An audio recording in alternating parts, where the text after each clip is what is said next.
출애굽기 30장 22절에서 38절 거룩한 관유와 성결의 향이라 라는 말씀의 제목으로 함께 은혜의 말씀을 나누고자 합니다. 오늘은 관유와 향품에 대한 말씀을 나누고자 합니다. 관유는 최고의 향품에 올리브 기름을 섞어 만든 향기름입니다.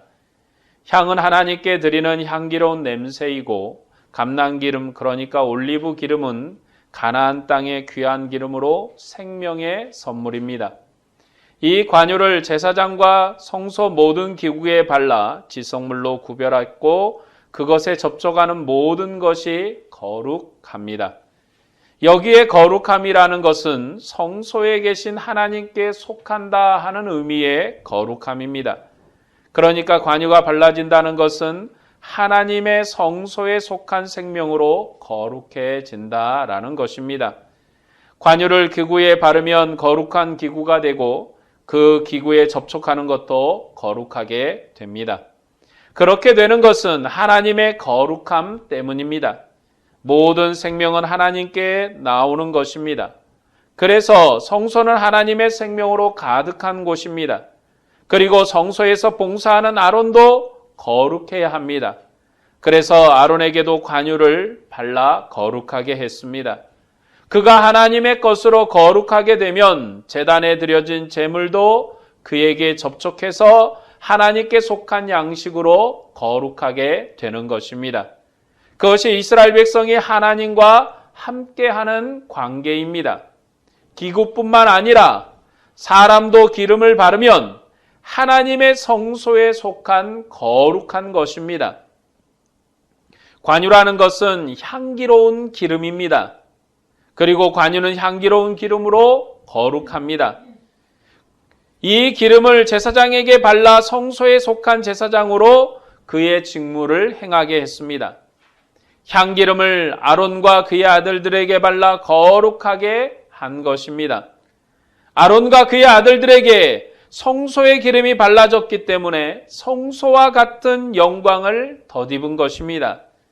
그들은 하나님의 백성 이스라엘을 대표해서 성소에 계신 여호와 하나님께 봉사했기 때문에 기름을 발라 거룩하게 한 것입니다. 그러나 이스라엘 백성이 이 기름을 만들거나 몸에 바르면 죽습니다. 왜냐하면 그들은 제사장을 통해서 하나님께 속해야 하기 때문입니다. 여호와 하나님은 아직 제사장의 거룩함을 성소 밖에 있는 이스라엘 백성에게 주시지 않았습니다. 그것이 구약의 간격입니다. 구약에는 항상 간격이 있는데 이 향기름에서도 간격이 있습니다. 구약에서 가장 근본적인 간격은 하나님의 보좌와 제사장을 가리고 있는 휘장입니다. 제사장도 그 간격을 넘어서 들어가면 죽습니다.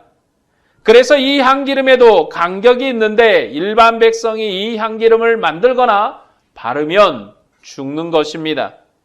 왜냐하면 일반 백성에게는 아직 성소의 거룩함이 주어지지 않았기 때문입니다. 성소 밖에서 성소에 속한 거룩함을 누리면 죽는 것입니다. 이스라엘 백성은 제사장을 통해서 하나님의 성소에 속해야 합니다. 하나님은 제사장의 거룩함을 성소 밖에 있는 이스라엘 백성에게 주지 않았기 때문에 백성이 향기름을 바르면 안 되고 만일 바른다고 때로는 만든다면 죽는 것입니다. 이 향기름은 귀한 올리브 기름과 최고의 계피, 창포, 몰약 등을 섞어서 만들었습니다. 그래서 귀한 기름이고 귀한 향이 나는 기름입니다. 그 향이 성소에 가득하다는 것은 가나안 땅에 풍성한 하나님의 복이 나타나는 것입니다. 가나안 땅에서 감람나무가 무성하다는 것은 그 땅이 하나님의 거처로 풍성한 복을 이스라엘 백성이 누리는 것입니다. 그러나 만일 가나안 땅에 감람나무가 마르고 포도나무와 무화과나무에 소출이 없으면 그것은 황무지로 하나님의 영광이 사라지는 땅이 되는 것입니다. 그래서 이스라엘 백성은 귀한 손님에게 감람나무 기름을 발라서 대접했습니다. 그런데 하나님은 최고의 향품과 최고의 기름을 제사장과 성소기구에 발랐습니다. 가나안 땅의 최고의 소출로 제사장과 하나님의 집의 기구를 바른 것입니다. 그 향과 기름이 성소와 제사장에게 항상 있으면 이스라엘 백성이 하나님과 함께하는 풍성한 은혜가 천하 만민에게 드러나는 것입니다. 이것이 이스라엘 백성이 하나님의 생명을 누리는 관계입니다. 그래서 기름은 생명에 충만한 기름이며 향은 하나님의 기쁨이 넘치는 향입니다. 그러니까 하나님의 성소는 향내가 가득한 집이고 기름이 가득한 집입니다. 향과 기름이 충만한 집에 하나님이 거하십니다. 그리고 백성이 가져온 제물을 향과 기름을 바른 제사장이 하나님께 드렸습니다. 제사장과 접촉한 이 제물이 거룩한 제물이 된 것입니다. 그렇기 때문에 하나님께서 이 제물을 드실 만한 향기로운 제물이 되는 것입니다. 그러나 하나님이 성소 밖에는 기름을 바른 적이 없습니다. 만일 일반 백성이 향기름을 바르면 죽는 것입니다. 그것이 구약 때 하나님이 자기 백성과 함께하는 관계입니다. 그런데 신약 교회는 이런 향기름을 바르지도 만들지도 않고 하나님과 교제합니다. 우리는 향기름을 만들지도 않고 바르지도 않습니다. 그래서 예배당에는 어떤 향기도 없습니다. 왜 교회는 향을 바르지 않고 또 만들지 않을까요? 우리의 대표자이신 예수 그리스도는 아론처럼 향기름을 바르고 하나님 앞에 선 분이 아닙니다. 향으로 자신을 가리고 또 연기로 자신을 가리고 하나님 앞에 서는 것이 아니라 그 향 자체가 바로 예수 그리스도이십니다. 예수님은 성령으로 잉태되셨고 성령이 머물러 계신 분이십니다. 그리고 예수님은 성령으로 세례를 주시는 분이십니다. 그는 하나님이 사랑하는 아들이고 하나님이 기뻐하는 자입니다. 하나님이 예수님을 휘장 밖에 세워두고 향기로운 냄새로 만나지 않습니다. 그는 영광스러운 하나님의 자리에 들어가신 분이시기 때문입니다. 그는 하나님의 품속에 계신 분이시고 아버지와 영원한 교제 가운데 계신 분이십니다. 그런데 그런 분이 자기 백성의 죄를 대신해서 죽음을 맛보셨습니다. 그리고 부활하셔서 하늘과 땅의 모든 권세를 가진 분으로 아버지와 아들과 영으로 교회와 함께 하십니다. 그 주님이 우리의 대표로 하나님의 영광으로 돌아가셨습니다. 그가 하나님의 보좌에 돌아가신 것입니다. 그것은 완전한 생명으로 들어가셨다라는 것입니다. 주님이 영광스러운 하늘 보좌에 계시기 때문에 교회는 향기름으로 하나님을 만나지 않습니다. 주님이 휘장을 가르고 아버지께 가셨기 때문에 주님 안에서 하나님을 직접 대면하는 것입니다. 구약 때 휘장은 하나님과 사람 사이를 가르는 근본이었습니다. 하나님을 대면하면 죽는 것이기 때문에 하나님이 가리고 만나셨습니다. 그를 대면하면 죽는 것입니다. 그런데 예수님이 하나님의 뜻을 온전히 이루셨습니다. 그가 온전히 순종해서 죄가 지배하던 시대를 끝냈습니다. 그래서 주님이 죽음으로 휘장을 찢으신 것입니다. 이제 죽음이 지배하던 시대가 끝났습니다. 주님께서 십자가에 죽으셨을 때 천지가 진동하고 무덤의 권세가 열려서 이제 죽는 자들도 일어나는 일이 일어났기 때문에 죽음이 끝난 것입니다. 하나님과 백성의 자리를 구분하던 휘장도 찢어졌기 때문에 이제 성소 안과 성소 밖이 구별되지 않습니다. 예수 안에서 하나님의 안에 있는 시대가 열린 것입니다. 그리고 우리에게 성령을 부으시고 한 성령으로 주님을 섬기게 하셨습니다. 부활하신 주님이 생명의 성령으로 우리 안에 계십니다. 예수님을 죽은 자 가운데서 살리신 생명의 권세가 우리 안에 계십니다. 그리고 우리 죽을 육체도 영원한 몸으로 살리십니다. 그것이 우리가 예수 그리스도 안에서 누리는 생명의 관계입니다. 우리는 구약 제사장처럼 더 향기로운 냄새로 발라지지 않습니다. 우리는 더욱더 구약 제사장보다 더 향기로운 냄새로 발라졌고 영광을 얻었습니다. 그 기름은 성령으로 발라진 충만한 성령의 기름입니다. 그래서 성소 밖과 성소 안이 차이가 없습니다. 하나님이 아들을 기뻐하신 그 기쁨으로 우리를 기뻐하시기 때문입니다. 이는 사랑하는 아들이요 내 기뻐하는 자라고 하신 그 기쁨으로 우리를 기뻐하십니다. 왜냐하면 우리가 예수 그리스도 안에 있기 때문입니다. 그것이 교회가 누리는 거룩함입니다. 향기름을 부은 기구에 접촉하면 그 접촉한 것이 거룩한 것처럼 예수님께 접촉해도 거룩한 것입니다. 예수님의 생애에 보면 그분과 접촉해서 거룩한 된 경우가 있습니다. 주님이 문둥병자를 만나서 만지셨을 때 문둥병이 치료되었습니다. 그리고 12의 혈루증 여인이 예수님의 옷자락을 만졌다가 치료됐습니다. 그때 예수님은 내 안에서 능력이 나갔다고 말씀합니다. 주님의 능력이 그곳에서 나가서 그 여인을 거룩하고 영광스럽게 한 것입니다. 예수님은 자기 능력으로 자기 백성을 거룩하게 하신 분이십니다. 그는 제사장처럼 기름 부음을 받은 적이 없습니다. 왜냐하면 그분은 하나님 자신이기 때문입니다. 그래서 예수님은 자기 백성을 거룩하게 하십니다. 그리고 자기 백성과 함께 하시는 분이십니다. 특별히 죄인들을 성소에서 만나는 것이 아니라 그들과 함께 살면서 그들을 만나셨습니다. 주님이 임마누엘 하나님으로 자기 백성과 함께 하셨습니다. 이제 성소 안이 거룩한 것이 아닙니다. 주님의 거룩함은 모든 죄인에게 나타난 거룩함입니다.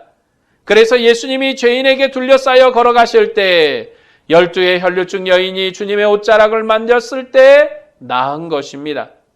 주님은 지상생애에서만 자기 백성과 함께 하시는 분이 아닙니다. 그는 부활하시고 위로 올라가셨으며 세상 끝날까지 너와 항상 함께 하시겠다고 약속하신 분이십니다. 그리고 약속대로 성령을 우리에게 보내셨습니다. 이제 교회는 그리스도께서 보내신 성령 안에서 주님과 동행하는 생명을 풍성하게 누리는 교회입니다.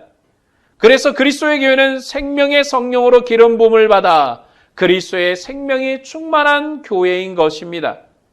이 시대는 복음을 믿으면 새로운 관계를 누리는 시대입니다. 주님의 옷자락을 만지지 않아도 복음을 믿으면 생명의 관계로 살 수 있습니다.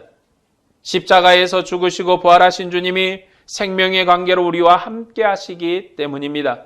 복음의 권세가 성소의 거룩함으로 천하 만민을 구원하는 은혜로 확대된 것입니다.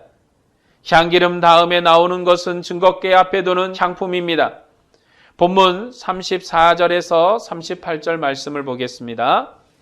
여호와께서 모세에게 이르시되 너는 소합향과 나감향과 풍자향의 향품을 가져다가 그 향품을 유황에 섞되 각기 같은 분량으로 하고 그것으로 향을 만들되 향 만드는 법대로 만들고 그것에 소금을 쳐서 성결하게 하고 그 향 얼마를 곱게 찌어 내가 너와 만날 회막한 증거가 앞에 두라.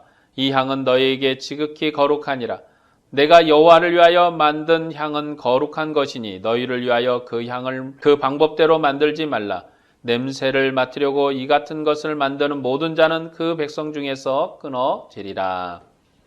하나님은 여러 가지 향을 섞어서 아주 고급스러운 향을 만들어서 지성소 증거궤 앞에 두었습니다.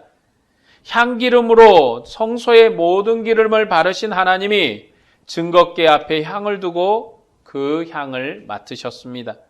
그런데 이 향을 만들 때 보면 소금을 쳤습니다.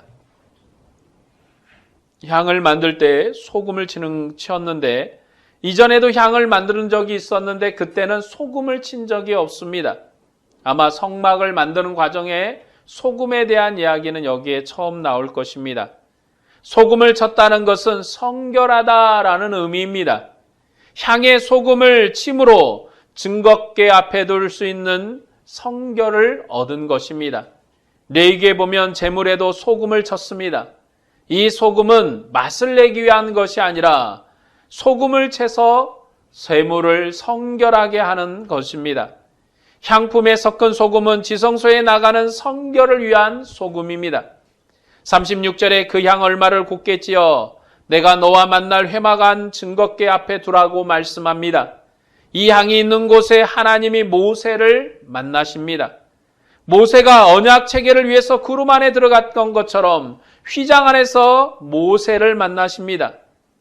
그때 하나님께서 이 자리에 모세를 만날 때 이 향품을 가지고 들어오라는 것입니다. 그것을 증거궤 앞에 두라는 것입니다.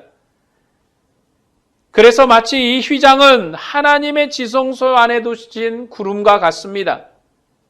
모세라 할지라도 그 자리에서 하나님을 바로 대면하면 죽습니다. 이전에 모세가 하나님의 등을 보았지만 바위 밑에 감추어서 봤습니다. 모세도 하나님을 직접 볼 수 없는 것입니다. 그러나 모세는 언약 체결하는 자이기 때문에 아론보다 항상 앞에 있습니다. 아론은 휘장 밖에 있지만 모세는 휘장 안에 있는 것입니다. 하나님이 지성소 증거궤 앞에서 모세를 만나시는데 향을 만들어 증거궤 앞에 두고 모세를 만나십니다. 이것을 보면 성소는 완전히 향과 기름이 가득한 집입니다. 성소는 향냄새가 가득하고 기름이 넘치는 곳이죠. 이전에 여호와께서 향단을 만들어 속죄소 맞은편 휘장 밖에 두게 했습니다. 그리고 아론이 아침 저녁으로 등불을 정리하고 향을 사르게 했습니다. 하나님은 그곳에서 아론을 만났습니다.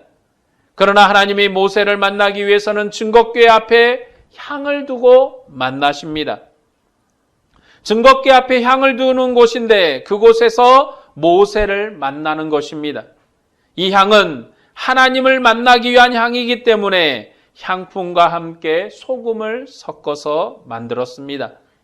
모세는 언약 체결의 중보자이고 아론은 백성의 제사장입니다. 여호와께서 모세의 향을 증거궤 앞에 두게 하셨고 제사장의 향을 속죄소 앞 휘장 밖에 사르게 하셨습니다. 이처럼 거룩한 성소는 여호와께서 자기 백성과 친밀한 관계로 만나시는 곳입니다. 하지만 하나님이 자기 백성과 친밀하게 만나셨어도 백성을 직접 만나는 것이 아니고 아론과 모세를 통해서 친밀한 관계로 만나십니다. 백성이 직접 친밀한 관계로 하나님을 만날 수 없기 때문에 여호와께 드리는 향을 만들어서는 안 됩니다. 그 향은 여호와 하나님을 만나는 향이고 그분이 맡으시는 향이기 때문에 모세가 향을 들고 여호와 앞에 서야 합니다. 향기름과 향품은 자기 백성과 교제하기 위한 것입니다. 하지만 하나님은 백성의 대표를 통해서 자기 백성과 교제하셨습니다. 그러므로 일반 백성은 향기름과 향품을 만들어서는 안 됩니다. 그것이 구약의 한계입니다. 그것이 구약에서 하나님이 자기 백성과 교제하는 방식입니다. 그리고 이 한계를 예수 그리스도께서 완성하셨습니다. 부활하셔서 하늘 성소에 들어가신 그리스도께서는 하늘에 속한 영원한 교제를 그리스도의 교회에게 주셨습니다. 교회는 예수 그리스도의 이름으로 하늘 보좌 앞에 살며 하나님께 기도합니다. 우리의 중보자는 영원한 대제사장이시요 하나님의 아들이신 그리스도뿐이십니다. 그는 자기 백성의 대표로 죽음을 맛보시고 영광의 거처로 들어가셨습니다. 바로 그분이 우리의 향이십니다. 예수님이 내 이름으로 무엇이든지 내게 구하면 내가 행하리라 말씀하셨습니다. 이전에는 이렇게 기도한 적이 없습니다. 그러나 주님이 아버지께 가셨기 때문에 주님의 이름으로 기도하라는 것입니다. 우리가 주님 안에서 예배하기 때문에 주님의 이름으로 기도할 수 있습니다. 주님이 하나님의 보좌에 계시기 때문에 우리가 주님의 이름으로 기도하는 것입니다. 구약 때의 향단은 성도의 기도를 묘사하는 것이고 그것이 생명의 교제였습니다. 우리가 예수 안에서 영원한 향기름을 발랐을 뿐만 아니라 하나님이 기뻐하는 아들의 이름으로 하나님께 기도합니다. 예수 그리스도 안에서 죽음의 권세가 제거되었습니다. 주님이 자기 백성의 대표로 하나님께 순종해서 죽음을 맛보셨기 때문에 영원히 죄가 제거된 것입니다. 이제 교회는 휘장 밖에서 예배하지 않습니다. 하나님이 기뻐하시는 향내나는 제사를 지내는데 우리의 몸으로 산 제사를 지내는 것입니다. 그리고 우리의 기도가 하나님 앞에 향원으로 올라가는 생명의 교제를 누리게 하는 기도입니다. 하나님은 예수 그리스도 안에서 교회와 항상 함께 하십니다. 성령의 기름 부음이 우리에게 부어졌습니다. 그것은 성령으로 완전한 생명을 얻어 우리가 아버지 안에 사는 은혜입니다. 오늘은 올해의 마지막 주일입니다. 올해 첫 주일부터 마지막 주일까지 주님이 우리와 함께 하셨습니다. 그리고 앞으로도 영원히 함께 하십니다. 죽음의 권세와 또한 주님의 모든 능력으로 이기신 사망의 권세, 죄악의 권세가 우리의 사례를 가르지 못하기 때문에 하나님이 우리와 영원히 함께 하십니다. 우리와 함께 하신 주님은 기도를 통해서 우리와 교제하기 때문에 믿음으로 기도하는 삶을 살아야 할 것입니다. 그래서 교회는 모이기에 힘쓰고 기도하기에 힘써야 합니다. 여러분 모두가 다가오는 새해에도 그리스도의 아름다운 향기로 믿음의 삶을 살고 기도의 삶을 살고 하나님의 영광을 위한 삶을 사시기를 바랍니다. 여러분 모두에게 주님의 은혜와 평강이 가득하기를 축원합니다. 기도하겠습니다.